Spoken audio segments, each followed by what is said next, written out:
Assalamualaikum warahmatullahi wabarakatuh. Hai teman-teman, kembali lagi bersamaku Nanda Dewiin.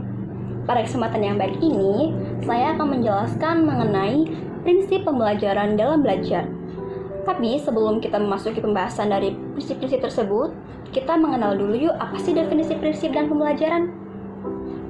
Prinsip merupakan kebenaran atau kepercayaan yang dijadikan sebagai asas atau dasar dalam berpikir maupun bertindak. Sedangkan pembelajaran merupakan suatu kegiatan atau proses belajar dan mengajar. Berarti dalam hal ini berkaitan dengan guru dengan siswanya, di mana kegiatan ini bertujuan supaya siswa menjadi pribadi atau ke arah yang lebih baik. Langsung saja kita memasuki pembahasannya. Yang pertama, saya akan membahas prinsip pembelajaran secara umum. Jadi, ada 7 macam prinsip pembelajaran secara umum. Yang pertama, perhatian dan motivasi. Perhatian dan motivasi itu sangat penting kaitannya. Yang pertama, perhatian. Kita bisa bayangkan, kalau seandainya peserta didik tidak mempunyai perhatian terhadap apa yang dia pelajari, maka secara otomatis, baik materi maupun saat proses pembelajarannya pun, dia tidak tertarik. Istilahnya misalnya nih, kalau dalam pembelajaran yang realitanya nih, misalnya ada pembelajaran materi bahasa Inggris, karena dia nggak punya ketertarikan atau perhatian terhadap materi tersebut, maka dia kayak acuh tak acuh gitu. Misalnya dia main sama temen sebelahnya, ngobrol, atau bahkan tidur. Berbeda dengan seseorang atau siswa yang memiliki ketertarikan atau perhatian terhadap materi yang sedang dipelajarinya itu. Jadi dia juga senang gitu lihatnya kan. Nah, sedangkan motivasi merupakan dorongan. Nah, dia itu erat banget kaitannya dengan yang namanya minat. Jadi misal nih, siswa A punya minat dengan pembelajaran matematika nih, materi matematika ya. Jadi setiap ada pelajaran matematika, dia tuh seneng gitu, semangat. Soalnya dia punya minat, berarti gampangannya dia suka ngitung-ngitung gitu ya. Jadi tiap kali ada pelajaran yang kayak berkaitan dengan angka, dia tuh suka. Dia suka terus bereksplorasi, terus menggali apa sih yang bisa dia dapat dari pelajaran tersebut. Gitu ya teman-teman. Nah, yang kedua adalah keaktifan. Jadi menurut sudut pandang psikologi, anak itu merupakan makhluk yang aktif. Jadi anak itu melakukan sesuatu sesuai dengan keinginannya sendiri, apa yang dia mau, dan juga menurut aspirasinya sendiri. Dan belajar juga nggak bisa dipaksakan, apalagi dilimpahkan kepada orang lain. Jadi anak itu bisa merasakan belajar apabila dia mengalaminya sendiri. Jadi benar-benar dia itu belajar, nggak misalnya dibantu sama orang lain. Mungkin dibantu, mungkin iya, cuma maksudnya itu di sini tadi tidak bisa dipaksakan dan tidak bisa dilimpahkan. Nah, makanya nih anak itu aktif banget gitu dalam belajar. Dan keaktifan ini bukan hanya sekedar kegiatan fisik, tapi juga psikis. Kalau misalnya kegiatan fisik kan kayak misalnya bisa diamati, kayak misalnya anak lagi baca buku, sedang menulis, menggambar. Tapi yang psikis inilah yang sulit diamati. Jadi kalau psikis kan berkaitan dengan kayak pikiran ya. Jadi kita nggak tahu nih anak ini lagi mikirin apa. Padahal dia sedang membandingkan konsep satu dengan konsep lainnya yang kita sendiri tidak bisa amati ya. Yang ketiga adalah keterlibatan langsung atau pengalaman. Jadi pengalaman tuh penting banget, benar-benar penting. Jadi kalau kita hanya punya teori tanpa pernah melakukan prakteknya langsung, maka pengetahuan kita hanya sebatas teori, nggak bisa diaplikasikan langsung ke dalam kehidupan sehari-hari gitu ya misalnya. Jadi itulah mengapa pentingnya pembelajaran itu harus dibuat secara unik agar anak-anak itu dapat mengikutinya. Selain mengikutinya atau hanya mengamatinya saja, mereka juga bisa melakukan atau mengaplikasikan teori tersebut ke dalam kehidupan sehari-hari. Sebagaimana yang dikatakan oleh filsuf Cina, apa yang saya dengar, saya lupa. Apa yang saya lihat, saya ingat. Dan apa yang saya lakukan, saya paham. Jadi itulah mengapa benar-benar nih pentingnya pengalaman dalam suatu belajar. Yang keempat adalah pengulangan atau repetisi. Jadi kalau belajar itu jangan cukup sekali. Contohnya nih, gampangan kita lagi baca buku atau baca materi. Kita cuma bacanya 1 kali doang. Jadi kemungkinan besarnya kita akan lupa, berbeda dengan kita terus mengulang. Jadi misalnya hari ini kita belajar mengenai apa itu gaya. Kan gaya merupakan tarikan atau dorongan. Jenis-jenis gaya, macam-macam gaya itu jelasin semua. Terus pulang dari sekolah nih misalnya, udah nggak dipelajarin lagi, kita nggak nge-review lagi materinya.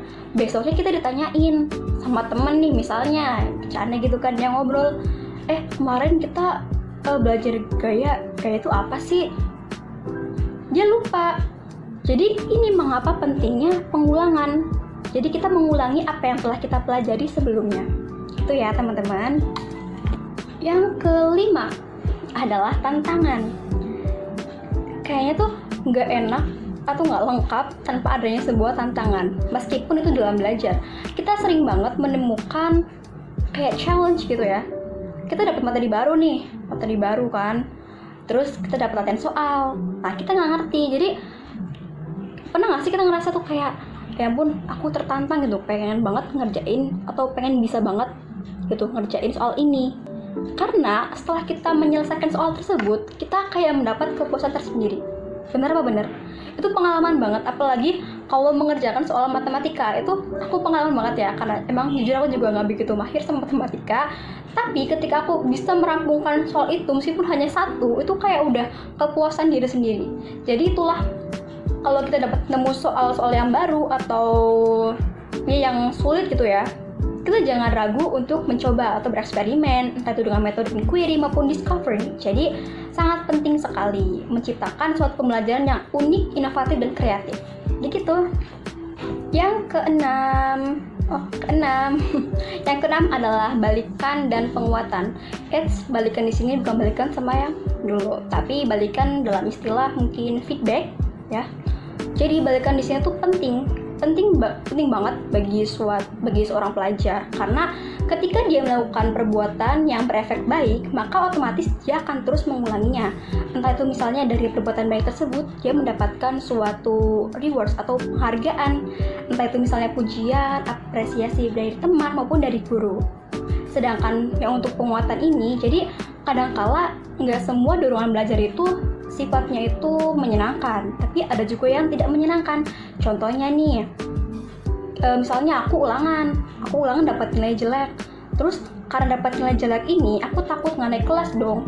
Kadang takut nggak naik kelas, aku semakin belajar sungguh-sungguh supaya dapat nilai bagus dan kayak misalnya nggak remedi, terus aman gitu kan.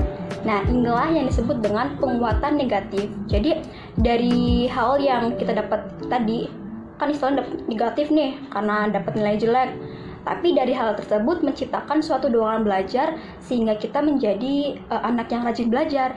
Itu yang dimaksud dengan penguatan negatif.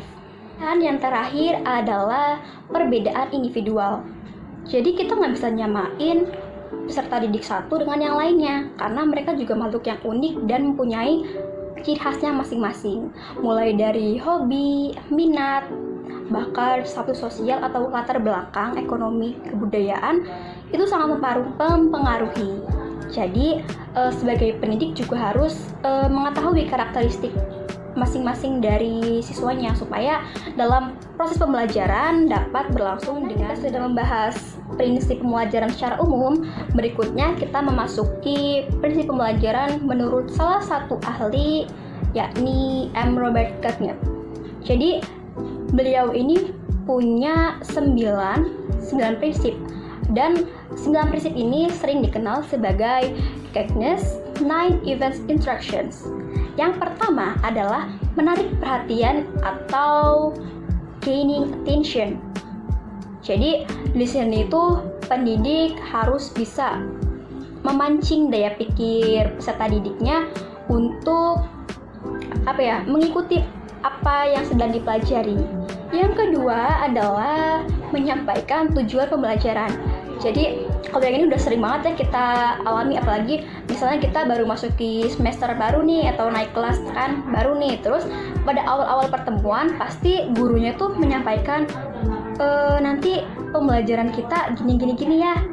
Nanti kalian harus menguasai gitu. Jadi pendidik itu menyampaikan tujuan pembelajaran tersebut supaya siswa juga mengetahui apa saja sih harus kita kuasai dalam nanti proses pembelajarannya gitu teman-teman. Ketiga adalah mengingatkan konsep dan juga prinsip yang telah dipelajari. Jadi sama seperti pengulangan, apa yang sudah kita pelajari, apa yang sudah kita dapat sebelumnya, kita review lagi nih supaya dapat kita ingat dengan baik. Bukan hanya sekedar diingat, tapi juga nanti bisa diaplikasikan gitu ya. Jadi bukan hanya sekedar teori, tapi kita juga bisa mempraktikannya dalam kehidupan sehari-hari. Yang keempat adalah menyampaikan materi pembelajaran. Jadi setelah mereview materi sebelumnya, guru juga menyampaikan materi yang akan dipelajari hari ini misalnya kan. Jadi anak-anak, hari ini kita akan mempelajari tentang bagaimana cara kerja otot misalnya gitu kan. Nah, terus apa yang sudah guru rencanakan, guru planning disampaikan. Yang kelima adalah memberikan bimbingan belajar. Jadi tentunya ya, semua guru itu menginginkan peserta didiknya itu menjadi pribadi yang lebih baik, mengarah ke sesuatu yang lebih baik, aktif dalam belajar, berpengetahuan luas. Jadi dalam sela-sela belajarnya juga guru pasti menyelipkan nasihat-nasihat bagaimana supaya atau tips-tips, trik-trik bagaimana supaya belajar itu lebih efektif. Yang keenam adalah memperoleh kinerja atau penampilan peserta didik. Jadi di sini peserta didik itu diminta untuk menunjukkan hasil belajarnya, apa yang sudah dia pelajari. Jadi kita ketahuan nih, kita tahu misalnya dari hasil ini, oh saya belum maksimal. Jadi saya harus lebih rajin, lebih giat lagi pada materi yang belum saya kuasai atau saya belum mampu. Begitu teman-teman. Yang ketujuh adalah memberikan umpan balik atau providing feedback. Jadi yang namanya feedback tuh benar-benar penting banget bagi peserta didik. Contoh ya, kalian bisa bedain ya antara guru yang dua guru nih, satunya memberikan tugas sama-sama banyak. Tapi guru yang satu ini yang A, ketika kita sudah kayak mati-matian lah istilahnya mengerjakan tugas tersebut, terus kita mendapatkan hasil yang sesuai dengan apa yang telah kita kerjakan. Beda dengan guru yang B ini. Jadi setelah kita mengerjakan tugas hampir seharian, ternyata nggak dinilai. Ini sering banget kejadian, bikin para siswa itu kayak suka ngeluh sendiri gitu. Kayak, ya ampun, hasil kerja keras aku kayak nggak dihargai gitu. Itu pengalaman aku sendiri. Jadi intinya feedback itu penting banget. Entah sekecil apapun itu, karena itu berpengaruh dengan performance belajar kita. Jadi kalau misalnya kita belajar udah dapat hasil tuh, kita dapat apresiasi pujian dari guru. Misalnya, Nona kamu hari ini pelajaran ini dapat nilainya bagus, pertahanin ya, tingkatkan gitu. Jadi kita juga ngerasa seneng karena oh ternyata hasil kerja keras aku ada yang perhatiin, ada yang ngasih penghargaan juga. Jadi kita semakin belajar dan kayak pengen ngebuktiin bahwa aku juga bisa lebih baik lagi gitu. Yang kedelapan adalah menilai hasil belajar siswa. Jadi cara guru untuk menilai hasil belajar siswanya adalah dengan memberikan tugas atau PR gitu ya. Jadi dari tugas-tugas tersebut itu kayak sebagai evaluasi apa yang sudah dipelajari itu dapat dicerna dengan baik tidak, dapat dipahami dengan baik tidak. Nah, kalau misalnya hasilnya bagus, berarti otomatis siswa itu juga dapat memahami apa yang telah dia pelajari.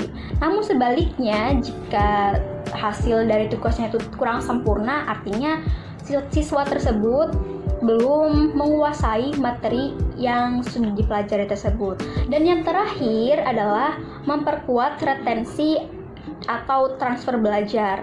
Jadi mulai dari tadi kita kayak mengulang, mereview, mengerjakan tugas segala macam, itu kita ulang lagi, kita praktikkan. Jadi intinya bukan hanya sekedar teori, karena belajar hanya teori tanpa tahu praktiknya juga itu kayak